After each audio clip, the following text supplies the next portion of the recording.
තරුණ මහත්තුරුන්ට දෙන අවසාන අවවාදය. ජීවිතේ කවදාවත් කාගේවත් අතකොල්ලුවක් වෙන්න එපා. කාටවත් අහු වෙන්න එපා.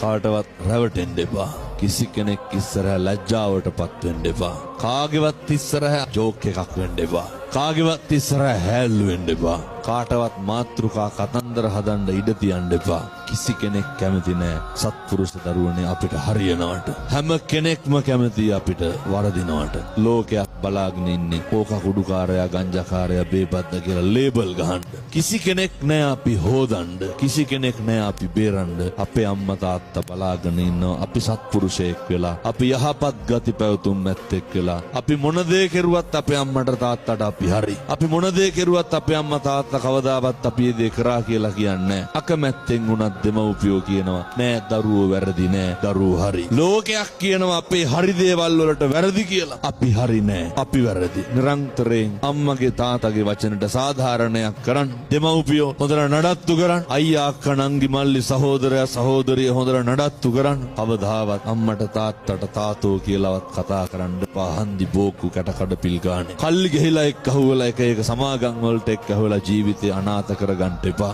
නැති කරගන්න එපා. හොඳ පෞරුෂයකින් හොඳ අභිමානයකින් හෙබි දරුවෙක් වෙන්න. සම්බුද්ධ ශාසනයට වැඩදායි දරුවෙක් වෙන්න. ගෙදරට පවුලට වැඩදායි දරුවෙක් වෙන්න. අපට කතන්දර හදපු පද හදපු අපේ දියුණුවට බාධා හෙළපු අපි වැටෙනකම් බලන් හිටපු සියලු දෙනාටම පේන්න නෙමෙයි Tamanට දැනෙන්න පුළුවන් විදිහට දියුණු වෙන්න. කාටවත් පාඩම් උගන්වන්න අපි නැගිටලා වැඩක් නැහැ. කාටවත් පාඩම් උගන්වන්න අපි දියුණු වෙලා වැඩක් නැහැ. කාටවත් පේන්න අපි දියුණු වෙලා තේරුමක් නැහැ. අපිට පුළුවන් වෙන්න ඕනේ. මට පුළුවන් කියලා හිතෙන මට්ටමට දියුණු වෙන්න.